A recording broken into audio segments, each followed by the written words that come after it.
you for tuning in into my channel where you find all about mixed media, art journal, collage, assemblage and anything else that sparks my interest.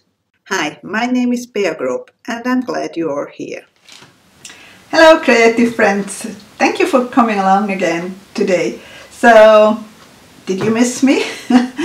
I sort of missed my YouTube events, but I was pretty busy. We did rearrange our house a little bit, so that takes some time. So I have all my stuff I need to do my business, so to speak, in one room.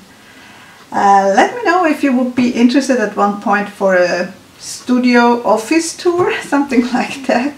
Anyway, today I have quite a bit to show you. Can you see? Yeah, I was busy.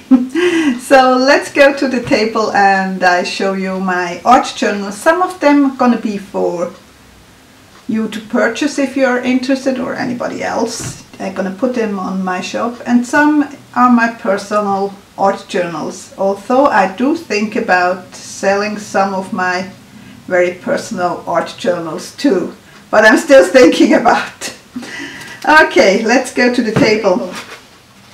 Now, some that are following me on my blog also have seen some pictures already. I'm gonna explain it a little bit more. So let's start with what I have done in spring. I did start in spring with spring flowers, spring leaves, and making those purely eco-dyed papers. I did use all kind of different papers. That's funny, that was one of those self-adhesive tags that was still on the paper, and it did move away when I was boiling the papers. That's what you actually do with those papers. If you want to see a little bit more of the process, go to my webpage www.beagrob.com. As usual, there will be a link and it will be up here in the iCard. I have pictures of how I do those. I mean, I do them outside. It's a little bit like in the old days when I still did weave textiles and did dye some of my yarns with plant dyes, but mostly I did do it with those fiber reactive dyes, because you never can get enough plants if you want to sell your products also. So that's what I did. So those are those kind of papers. I do remember, of course, this is very clear, that's the dandelion, that was the rhododendron. And then we have rhubarb, that were ferns, and they all came from our garden. There's little small primroses, some kind of leaf. This was a bleeding heart, which I did pick. Again, the yellowish here, that's from the dandelions. Don't recall what that is. That were some sort of leaves too. Again, the bleeding heart really makes a nice pattern. So again, the primroses. I'm pretty sure that was an acer, Japanese maple. Those were strawberry, the little tiny strawberries which you find in the woods. We do have a lot of them in our small backyard. Again, ferns. Yeah, that is the first batch I did with different type of plants, and I will put right in here a little picture with how I bind them together with pieces of wood and wire, and then I put them into a really large pot and boil them for about half an hour. So now I wanted to make a book out of this, and a good friend of mine, she gave me some wallpaper samples. These are actually woven wall papers with linen, so I thought they fit, and I did use the kettle stitch to bind them together. And this is one of those books you can turn around in any direction you want. So that is the first I did, and it's going to be, as I said, it's going to be up into the shop. So the next batch I did, I went bigger. So again, I did use plant, but I also did use like fabric or laces. And here you can see I did use metal parts, which gave those black things, and this time I do mix fabric and paper, which is most of the time heavy watercolor paper. So I did mix those. Here you can see, oh sorry, you can see the pattern that the chicken wire made. So I did use all kind of papers again, and laces and fabric. It was a plain muslin fabric, and it is sort of stiff because before I put them together to a book, I paint them on both sides with clear gesso. So I also had in the same dye bath some velvet, silk velvet, because I wanted to use again some fiber reactive dyes with the plants and the wire. So I did make my covers from this silk velvet, which was a leftover piece I had in my stash. I do still have a lot of fabric and whatnot in my stash, and stitching yarns and beads and you name it. So I decided to make 2 books out of those. It was funny, it is the same fabric in the same dye bath, but I think it was closer to the metal, so it became more grayish, and it is even have some purple in here, no idea where it comes from. So, and again I did use gesso to stiffen the pages a little bit from the fabric. All different kind of plants I have used, and some of them give really nice blues, but you never know which one that will do, because it's not consistent. Sometimes this kind of plant gives you some blue, sometimes another plant. So again, here you can see the doily and the lace piece I did dye in the same dye bath.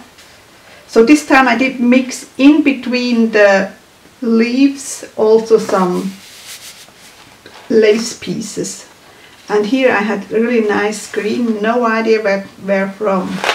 Certainly not from the fiber reactive dye powder I have used, because that was more the rusty color.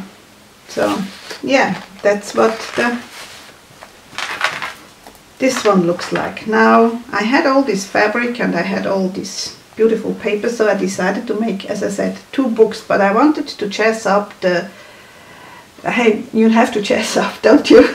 Anyway, I wanted to chess up the front cover a little bit. So you can see here I did a heart, which I did with cardboard and embossing powders. Here I did use a stamp, and here it's just plain embossing powder. And I do like to mix and match, so I did mix and match different types of powders, different colors of powders. And in the end I also went in with some waxes. Then I did add a little piece of ephemera, mounted the heart, and this is it is called wire knits. I'm gonna check if I can find a link to this product. It is a knitted thin wire. So I did add that, and then I have from the same dye bath I had like those fabric, like sort of a homemade sari silk, that's how you can describe it. So I did add that, and I did sew this homemade sari ribbon down, and those are real pearls here.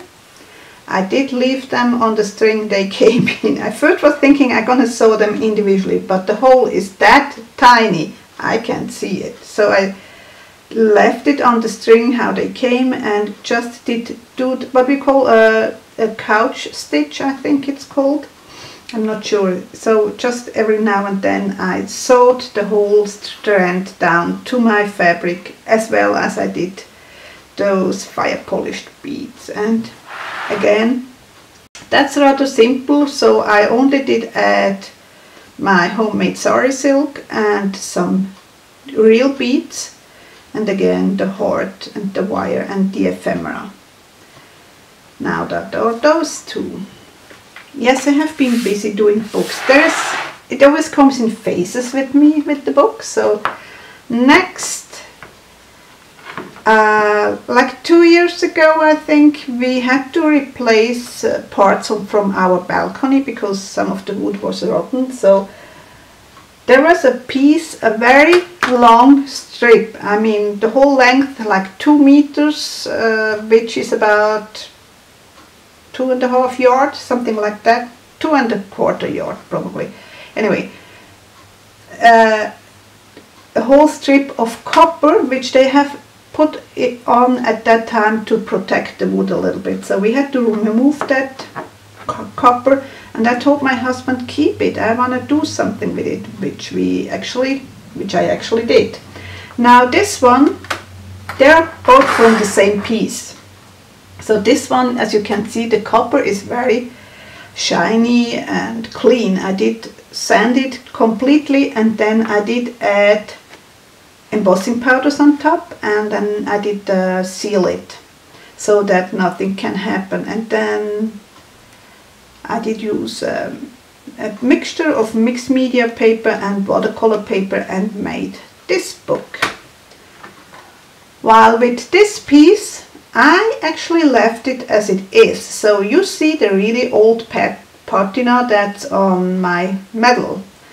But I did add like a little bit of tissue paper, printed tissue paper, one of my girls which I have copied, and a tiny bit of embossing powder again. And this time I did use a sort of a ring binding. Here again I did use the kettle stitch. So yeah.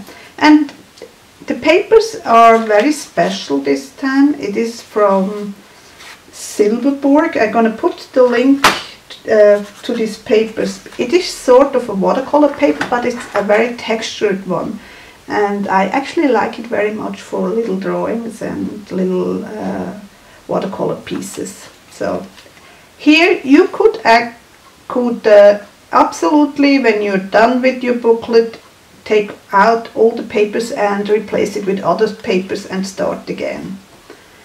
So now I think we're going to go a little bit over the measurement also. And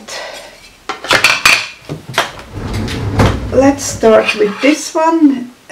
Those 4 are squares, and the other is a landscape, portrait, sorry. This is a 4 3/8 square. This is slightly smaller. This is only 3 7/8, again in square, which is not true. That's 4 by, somehow I didn't do it square. I have intended. So it is like 1/8 of an inch smaller on one side. Those are 8.5, and hopefully I did it, yes, 8.5 square. And that's 8.5 square too, because I did cut the cardboards at the same time. Okay, now here we have 6 1/8 by 7.5. That's the size of those. And all those gonna be up in my shop. Hope to see you soon again. Take care. Bye.